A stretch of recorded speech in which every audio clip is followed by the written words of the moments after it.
पहले वीडियो में हमने देखा कि किस तरह से हरिशंकर परसाई जी ने प्रेमचंद के चित्रों को लेकर अपनी बात रखी और अपनी बात रखते हुए प्रेमचंद जी के परिस्थिति का वर्णन करते हुए उनकी जूतों की ओर हमारा ध्यान आकर्षित करते हैं जो फटा हुआ है। और फटा हुआ तो है ही, साथ ही उनकी एक बाएं पैर की उंगली जो है वो फटे हुए जूते से बाहर आ रही है। और इसको लेकर बात करते हुए वो तर्क दे रहे हैं, वो व्यंग कर रहे हैं कि लोग फ़ोटो खिंचाने के लिए बहुत सारी चीज़ें मांग कर लाते हैं, तो आपसे इतना भी न हुआ कि आप किसी से जूते मांगते। आपका व्यक्तित्व फ़ोटो खिंचाते समय लोग बंठन कर आ जाते हैं। यहाँ पर भी उन्होंने व्यंग किया कि लोगों का दिखाने का व्यक्तित्व कुछ और होता है, असल कुछ और होता है, और आप ऐसे व्यक्ति हैं कि आप जो हैं वही नज़र आते हैं।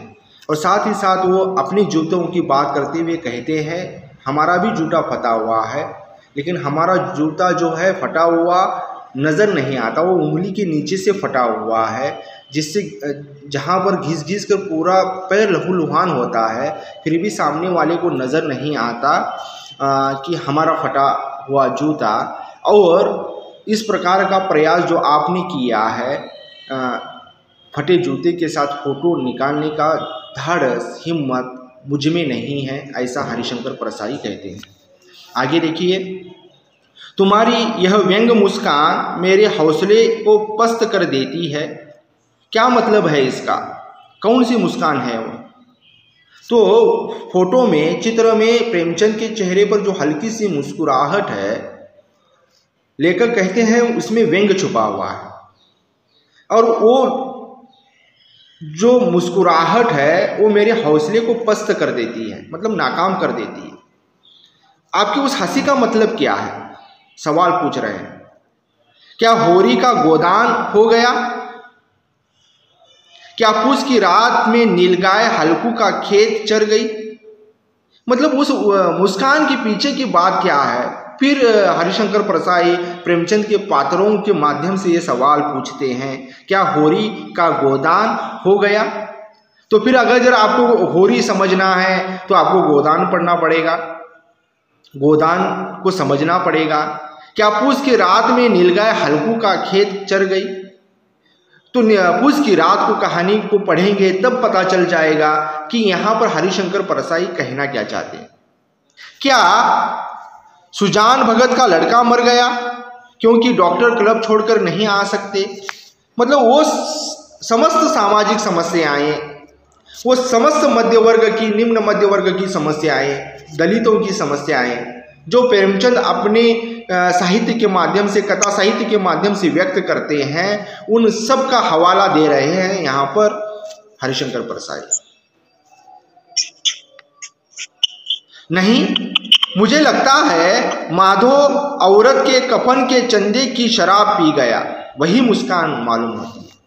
तो फिर कफन कहानी का माधो जो अपनी पत्नी के कफन के पैसों को खा जाता है, तो ये मुस्कान मुझे वही नजर आती है। मैं तुम्हारा जूता फिर देखता हूं कैसे फट गया। यह मेरी जनता के लेखक क्या बहुत चक्कर काटते रहे? क्या बनिए के तगादे से बचने के लिए मील 2 मील का चक्कर लगाकर घर लौटते रहे? चक्कर लगाने से जूता फटता नहीं है, घिस जाता है। वो पूछ रहे हैं कि तुम्हारा जो जूता है, आपका जो जूता, वो फटा कैसे? फिर वो पूछते हैं क्या बनिए का तगादा था इसलिए चक्कर लगाते रहे, और चक्कर लगाने के कारण मील 2 मील चलकर आने के कारण आपका जूता फटा? तो आगे कहते हैं चक्कर लगाने से जूता फटता नहीं है, घिस जाता है। अगर जब किसी जूते के ऊपर, चप्पल के ऊपर बार बार चला जाता है तो वो नीचे से घिस जाता है, वो सामने से नहीं फटता। कुम्मन दास का जूता भी फतेहपुर सिकरी जाने आने में घिस गया था, उसे बड़ा पछतावा हुआ। उसने कहा आवत जात पनैया घिस गई, बिसर गयो हरि नाम। और ऐसे बुलाकर देने वाले के लिए कहा था, जिनके देखे दुख उपजत है, तिनको करबो पैरे सलाम। चलने से जूता घिसता है, फटता नहीं। वो बात को अपनी रख रहे हैं कि तुम्हारा जूता फटा है, जबकि चलने से जूता जो है वो घिस जाता है, वो फटता नहीं है।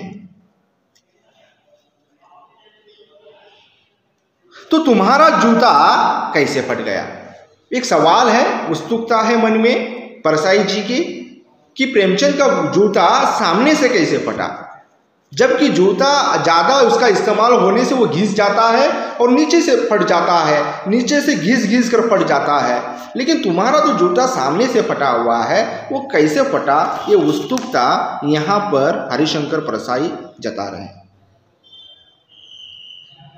मुझे लगता है फिर खुद ही जवाब दे रहे हैं, क्योंकि वो उनके चित्र से बात कर रहे हैं। मुझे लगता है तुम किसी सख्त चीज को ठोकर मारते रहे हो। कोई चीज जो परत पर परत सदियों से जम गई है, उसे शायद तुमने ठोकर मार कर अपना जूता फाड़ लिया। कोई टीला जो रास्ते पर खड़ा हो गया था, उस पर तुमने अपना जूता आजमाया। तो कह रहे हैं ये चलकर घिसा हुआ फटा हुआ जूता नहीं है, शायद तुमने किसी सख्त चीज को, कठोर चीज को ठोकर मारी है, और वो ठोकर मारने के कारण, बार बार ठोकर मारने के कारण तुम्हारा जूता सामने से फटा हुआ है। या रास्ते में कोई टीला है, उसे ठोकर मारकर तुमने आपका जूता फट गया है। तुम उसे बचाकर उसके बगल से भी तो निकल सकते थे। हाँ, सामने अगर जो कोई रुकावट आती है तो हम और आप जैसे लोग क्या करते हैं, अगर समझ लो रास्ते में कोई पेड़ गिर गया है, तो हम और आप जैसे साधारण लोग क्या करते हैं, उस रास्ते के पर पड़े हुए पेड़ से अगर जब किनारे से जाने के लिए रास्ता है तो हम वहां से निकल जाते हैं। हम और आप क्या नहीं करते, उस पेड़ को उठाकर उस रास्ते को सबके लिए खुला नहीं करते। हम देखते हैं कहीं जगह से रास्ता खुला है तो हम वहां से निकलते हैं। लेकिन ऐसे जो परिवर्तन लाने वाले लोग होते हैं, समाज की सोच बदलने वाले लोग होते हैं, ये इससे जो महान लोग होते हैं, ये महान लोग उस परिस्थितियों को निपटाने का काम करते हैं, उस परिस्थितियों को दूर करने का काम करते हैं, जिससे कि वो समस्या हल हो जाए। वो समस्या से बचकर नहीं निकलते, वो समस्याओं को हल करने का प्रयास करते हैं। यह इसीलिए कह रहे हैं कि तुम्हारे रास्ते में कोई सख्त चीज थी, उससे ठोकर मार कर तुम्हारा जूता फट चुका है। ऐसा हो सकता था कि तुम वहां से बचकर निकल जाते, उसके बगल से निकलकर बच जाते, ठोकर मारने की क्या जरूरत थी? टीलों से समझौता भी तो हो सकता था। तो यहां पर उदाहरण दिया है सख्त चीज का, टीलों का। मतलब प्रेमचंद के सामने जो व्यवस्था थी, जिसके खिलाफ उन्होंने आवाज उठाई, जिसके खिलाफ उन्होंने लेखन किया, उससे समझौता कर भी तो चल सकता था। जैसे आज के दौर में है, अगर जब हम किसी सत्ताधारी पार्टी के खिलाफ बोलते हैं तो हमें परेशानियां होती है। किसी प्रस्तापित लोगों के साथ हम पंगा लेते हैं तो हमें कठिनाइयां महसूस करती हैं, हम हमारे जीवन में हमें परेशानियां झेलनी पड़ती है। तो हम और आप जैसे साधारण लोग क्या करते हैं, उससे समझौता कर लेते हैं, वो जैसा चाहते हैं वैसा करते हैं। लेकिन जो समझौता करने वाले नहीं हैं, जो समझौता करने वाले नहीं हैं, जो लड़ने वाले हैं, जो अन्याय के खिलाफ आवाज उठाने वाले हैं, वो इन बातों की तरफ ध्यान नहीं देते कि मुझे कितनी तकलीफ होगी, मुझे कितनी परेशानी होगी। वो उनसे लड़ते रहते हैं। तो यहां पर परसाई जी कह रहे हैं प्रेमचंद से, तुम क्यों उसे ठोकरें मारते रहे, क्यों उस ठीले को रास्ते से हटाने का प्रयास करते रहे? इस चक्कर में तुम्हारा जूता फट गया। तुम उससे समझौता भी तो कर सकते थे, उस चीज के बगल से उसे नजरअंदाज कर निकल जा सकते थे।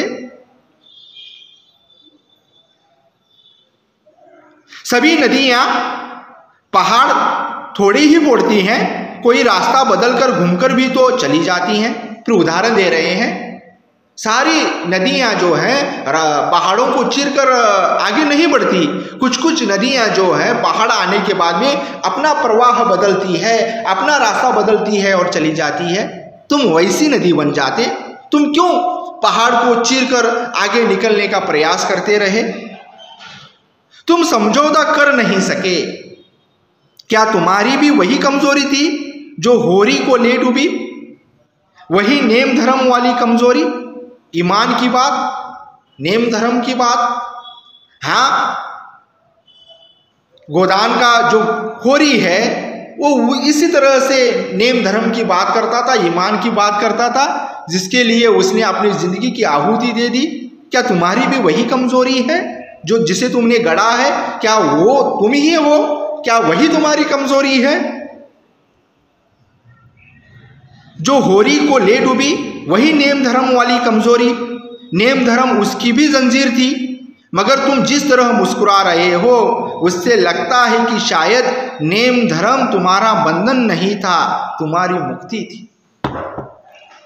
जो जंजीरें होती हैं, बोलते ना ये लोग पागल हैं, बोलते ना जो सच्चे रास्ते पर होते हैं, हम सोचते हैं कशाला पाइजे, क्यों चाहिए हमें ये सारी चीज़ें, ये सिस्टम तो बदलने वाला नहीं है, इसके लिए क्यों हम अपनी जान को जोखिम में डालें। चलो जैसा सिस्टम है वैसे हम अपने आप को मोड़ लेते हैं, वैसे हम अपने आप को ढाल लेते हैं।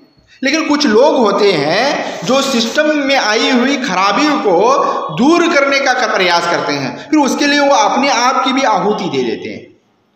प्रेमचंद उन्हीं कैटेगरी में आते हैं। फिर वो बात करते हैं वही नेम धर्म वाली, ईमान की बात करने वाले। तो जंजीरों का काम करती है, लेकिन तुम्हारी मुस्कुराहट बता रही है ये तुम्हारे लिए बंधन का काम नहीं था, बल्कि ये तुम्हारी मुक्ति का कारण थी। तुम्हारी यह पांव की उंगली मुझे संकेत करती सी लगती है, जिसे तुम घृणित समझते हो उसकी तरफ हाथ की नहीं पांव की उंगली से इशारा करते हो। तुम क्या उसकी तरफ इशारा कर रहे हो जिसे ठोकर मारते मारते तुमने जूता फाड़ दिया कि देखो मेरा जूता किस लिए फटा हुआ है, इस चीज से मैंने क्या किया है, इस चीज को मैंने ठोकर मार मार कर, जिस चीज को ठोकर मारी है तुम्हारी उंगली शायद उस तरफ इशारा कर रही है, उन समस्याओं की तरफ इशारा कर रही है।